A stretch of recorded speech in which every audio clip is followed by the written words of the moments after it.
بسم اللہ الرحمن الرحیم نحمدہ ونصلی ونسلم علی رسولہ الکریم۔ آج 4 رمضان المبارک ہے اور ہم بلا تاخیر اپنا سبق شروع کرتے ہیں۔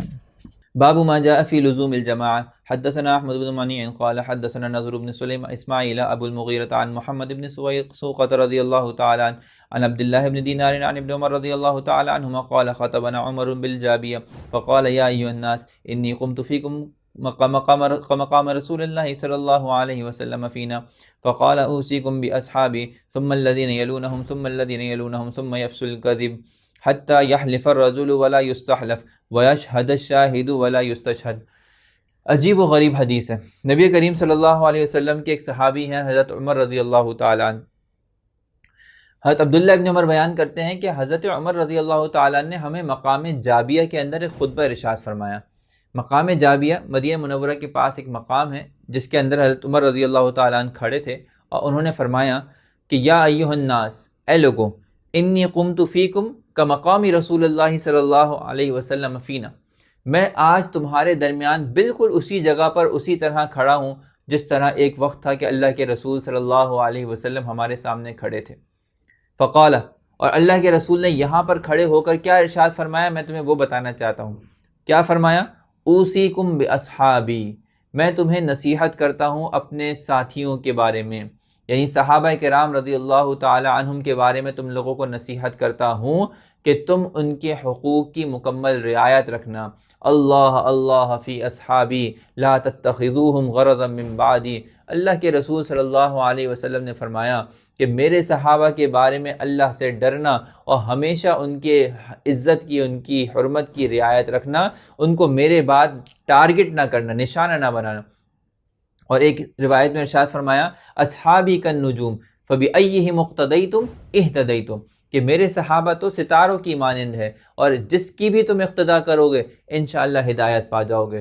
اور یہی صحابہ کرام رضی اللہ تعالی عنہم ہیں جنہوں نے نبی کریم صلی اللہ علیہ وسلم کی سنتوں کو، آپ کی سیرت کو، آپ کی زندگی کو من و عن امت تک پہنچایا۔ یہی وجہ ہے کہ صحابہ کرام رضی اللہ تعالی عنہم کے بارے میں مکمل ایک قاعدہ ہے کہ الصحابۃ کلہم عدول، کہ صحابہ تمام کے تمام عادل ہیں، منصف ہیں، ان میں کوئی آدمی بھی فاسق و فاجر نہیں ہے۔ تو نبی کریم صلی اللہ علیہ وسلم نے اس مقام جابیہ میں کھڑے ہو کے فرمایا کہ میں تمہیں اپنے صحابہ کرام رضی اللہ تعالی عنہم کے بارے میں وصیت کرتا ہوں کہ ان کے حقوق کی رعایت رکھنا۔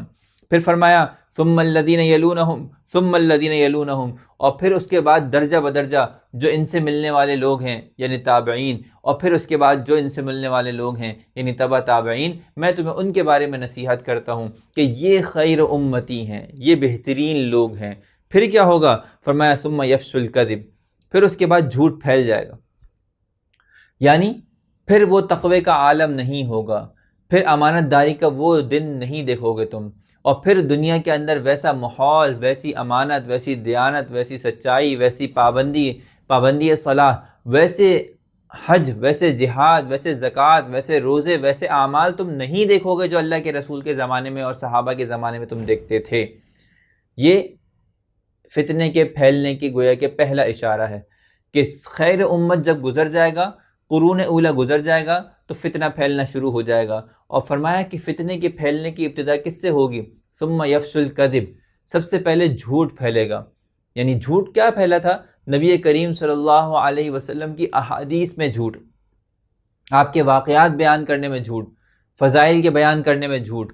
یہی وجہ ہے کہ امت کو پھر ضرورت پیدا ہوئی اس بات کی کہ احادیث میں فرق کیا گیا کہ کون سی حدیث صحیح ہے، کون سی ضعیف ہے، کون سی مستند ہے، کون سی غیر مستند ہے، کس پر عمل کیا جائے گا، کس پہ عمل نہیں کیا جائے گا۔ یہ ساری ضرورت اس وقت پیدا ہوئی کہ جب جھوٹ پھیلنا شروع ہو گیا اور لوگ اللہ کے رسول صلی اللہ علیہ وسلم پر بھی ببانگ دہل جھوٹ بول دیا کرتے تھے۔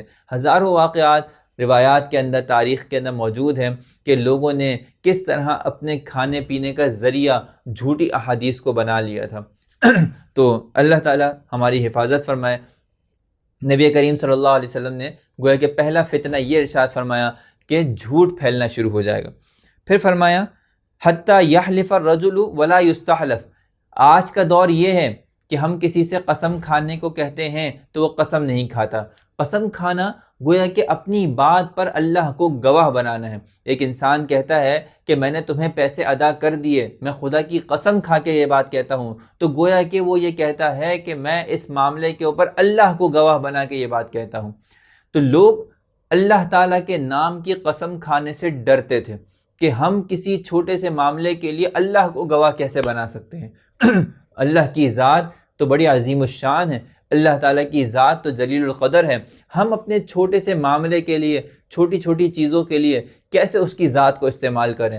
لوگ اس سے خوف کھاتے تھے، لیکن فرمایا کہ آگے جا کر ایسا زمانہ آئے گا کہ لوگوں سے قسم مانگی نہیں جائے گی، وہ خود قسم دینے کے لیے تیار ہو جائیں گے۔ آج کل الامان والحفیظ، لوگ اپنے تھوڑے تھوڑے سے سامان کو بیچنے کے لیے جھوٹی قسمیں کھا دیتے ہیں۔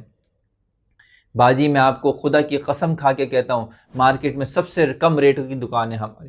باجی میں آپ کو قسم کھا کے کہتا ہوں، اس سے اچھی کوالٹی آپ کو مارکیٹ میں نہیں ملے گی۔ باجی میں آپ کو قسم کھا کے کہتا ہوں کہ فلاں فلاں ہو جائے گا۔ روز آپ ایسے ہزاروں تاجروں کو دیکھتے ہیں جو اپنا سامان بیچنے کے لیے جھوٹی قسمیں کھاتے ہیں۔ روز آپ کے ایسے لوگوں سے ملاقات ہوتی ہوگی کہ جو اپنی بات بات میں قسمیں کھاتے ہیں۔ فرمایا کہ یہی فتنے کا دور ہے کہ ایک انسان سے قسم نہیں مانگی جا رہی تب بھی وہ قسم دینے کے لیے تیار ہے، گویا کہ اللہ کی ذات اس کے لیے اتنی حقیر ہے، اتنی چھوٹی ہے کہ وہ ہر چھوٹی چیز کے لیے اس کی ذات کا استعمال کرتا ہے۔ گویا کہ جب ایک انسان قسم کھاتا ہے تو گویا کہ یہ باور کراتا ہے کہ میری یہ چیز، اشیاء زیادہ اہم ہے، اللہ کی ذات اتنی اہم نہیں ہے۔ فرمایا کہ ولا یستحلف، اس سے قسم نہیں مانگی جائے گی لیکن پھر بھی قسم کھانے کے لیے تیار ہو جائے گا۔ ویشہد الشاہد ولا یستشہد، ایک زمانہ ایسا بھی آئے گا کہ ہم گواہ تلاش کرتے ہیں اور کوئی آدمی سچی گواہی دینے کے لیے بھی تیار نہیں ہوتا۔ کیوں؟ اس لیے کہ اگر بالفرض میں نے کوئی بات غلط نقل کر دی تو قیامت کے دن اس کا حساب مجھے دینا پڑے گا، اس کا عذاب مجھے بھگتنا پڑے گا۔ لیکن فرمایا کہ عنقریب ایسا زمانہ آئے گا کہ کسی سے گواہی نہیں مانگو گے، وہ بھی گواہی دینے کے لیے تیار ہو جائے گا۔ آج ہماری یہاں عدالتوں کے باہر جا کے دیکھ لیں کتنا ناقص گواہی کا نظام ہے۔ ایسے جھوٹے گواہ وہاں 500 روپے کے اندر گواہی دینے کے لیے تیار مل جاتے ہیں۔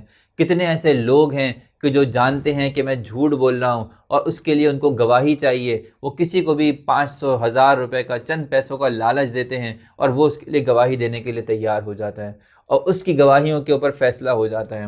ہماری عدالتوں کے اندر گواہی کا دینا کوئی معمولی سی چیز ہو گئی ہے، حالانکہ فرمایا کہ یہ اتنی اہم چیز تھی کہ جس کے لیے لوگوں کو تیار کرنا پڑتا تھا، لوگ تیار نہیں ہوتے تھے۔ اور فرمایا کہ ایک زمانہ وہ آ جائے گا کہ لوگ جھوٹی جھوٹی قسمیں کھانے کے لیے بھی تیار ہو جائیں گے۔ امام اعظم ابو حنیفہ رحمۃ اللہ علیہ کے بارے میں آپ جانتے ہیں کہ حضرت امام صاحب رحمۃ اللہ علیہ کو خلیفہ منصور نے بڑا مجبور کیا کہ آپ قاضی بن جائیں، آپ چیف جسٹس بن جائیں، لیکن امام صاحب رحمۃ اللہ علیہ نے اس قضات کے منصب کو تیار نہیں ہوئے لینے کے لیے۔ ایک موقع کے اوپر امام صاحب رحمۃ اللہ علیہ نے ایک مرتبہ اپنی رضامندی کا اظہار کر دیا اور فرمایا کہ ٹھیک ہے میں کر لیتا ہوں، اور وہ جا کے عدالت میں بیٹھ گئے۔